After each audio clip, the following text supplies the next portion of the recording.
ಇನ್ನು ಈ ಪರಪನಗ್ರಹಾರದ ಏನು ಪರಿಸ್ಥಿತಿ ಇದೆ ಇದಕ್ಕೆ ಸಂಬಂಧಪಟ್ಟ ಹಾಗೆ ಬಿಜೆಪಿ ಸರ್ಕಾರದ ವಿರುದ್ಧ ಪ್ರತಿಭಟನೆ ಮಾಡೋಕೆ ಮುಂದಾಗಿದೆ. ಸಿಎಂ ನಿವಾಸದ ಎದುರು ಪ್ರತಿಭಟನೆಗೆ ಬಿಜೆಪಿ ಮುಂದಾಗಿರುವುದು. ಸಿಎಂ ನಿವಾಸದ ಬಳಿ ಈಗ ಬಿಗಿ ಭದ್ರತೆಯನ್ನ ಕಲ್ಪಿಸಲಾಗಿದೆ. ವಿಪಕ್ಷಗಳು ಅದರಲ್ಲೂ ಬಿಜೆಪಿ ಪ್ರತಿಭಟನೆ ಮಾಡೋಕೆ ಮುಂದಾಗ್ತಿರುವಂತಹ ನಿಟ್ಟಿನಲ್ಲಿ ಸಿಎಂ ಮನೆ ಬಳಿ ಹೆಚ್ಚುವರಿ ಪೊಲೀಸರ ನಿಯೋಜನೆ ಮಾಡಲಾಗಿದೆ. ಸಿಎಂ ನಿವಾಸ ಕಾವೇರಿ ಕೃಷ್ಣಾಗೆ ಪೊಲೀಸರ ಹೆಚ್ಚಿನ ಭದ್ರತೆಯನ್ನ ನಿಯೋಜಿಸಲಾಗಿದೆ. ಒಂದು ಕೆಎಸ್ಆರ್ಪಿ ತುಕಡಿ ಸೇರಿ 80ಕ್ಕೂ ಹೆಚ್ಚು ಪೊಲೀಸರನ್ನ ಭದ್ರತೆಗೆ ಅಲ್ಲಿ ನಿಲ್ಲಿಸಿದ್ದಾರೆ.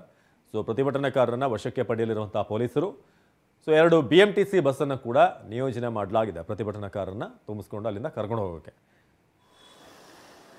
ಇದೀಗ ಸಿಎಂ ನಿವಾಸದ ಬಳಿಯಿಂದ ಅನಿಲ್ ಕಲ್ಕೆರೆ ನಮ್ಮ ಪ್ರತಿನಿಧಿ ನೇರ ಸಂಪರ್ಕದಲ್ಲಿ ಜಾಯ್ನ್ ಆಗಿದ್ದಾರೆ. ಅನಿಲ್, ಇದೀಗ ಪರಪ್ಪನ ಅಗ್ರಹಾರದಲ್ಲಿ ಏನು ಪರಿಸ್ಥಿತಿ ಇದೆ ಇದನ್ನು ವಿರೋಧಿಸಿ ಬಿಜೆಪಿ ಪ್ರತಿಭಟನೆಗೆ ಮುಂದಾಗ್ತಿದೆ. ಎಷ್ಟೊತ್ತಿಗೆ ಪ್ರತಿಭಟನೆ ಮಾಡ್ತಿದ್ದಾರೆ? ಭದ್ರತೆ ಹೇಗಿದೆ ಅಂತ ಸಿಎಂ ಮನೆ ಬಳಿ? ಎಸ್ ಅವಿನಾಶ್, ಶಿವನ್ ಪರಪ್ಪನ ಅಗ್ರಹಾರದಲ್ಲಿ ಕೈದಿಗಳಿಗೆ ಐಷಾರಾಮಿ ಸವಲತ್ತು ನೀಡಿದಂತಹ ಪ್ರಕರಣ ಈಗ ರಾಜಕೀಯ ಸ್ವರೂಪ ಪಡೆದುಕೊಳ್ತಾ ಇದೆ.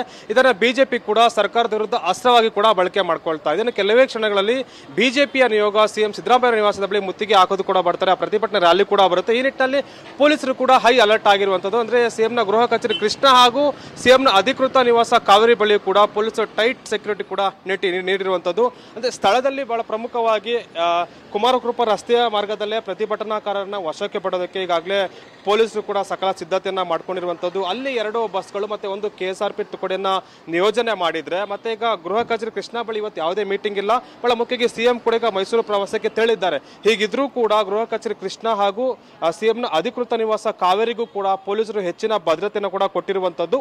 ಯಾವುದೇ ಅಹಿತಕರ ಘಟನೆ ಆಗದಂತೆ ಪೊಲೀಸರು ಕೂಡ ಹೈ ಅಲರ್ಟ್ ಆಗಿದ್ದಾರೆ. ಕಾವೇರಿ ನಿವಾಸದ ಬಳಿ ಅಷ್ಟೇ 2 KSRP ತುಕಡಿಯನ್ನು ಕೂಡ ನಿಯೋಜನೆ ಮಾಡಲಾಗಿರುವಂತದ್ದು. ಈ ಹಿಂದೆ ಇದ್ದಂತಹ ಪೊಲೀಸರ ಸಂಖ್ಯೆಗಿಂತ 2 ರಿಂದ 3 ಪಟ್ಟು ಹೆಚ್ಚು ಪೊಲೀಸರನ್ನ ನಿಯೋಜನೆ ಮಾಡಲಾಗಿರುವಂತದ್ದು. ಜೊತೆಗೆ ಈಗ ಸಿಎಂನ ನಿವಾಸದ ಸುತ್ತಲೂ ಕೂಡ ಪೊಲೀಸರು ಸರ್ಪಗಳನ್ನು ಕೂಡ ಹಾಕಿದ್ದಾರೆ.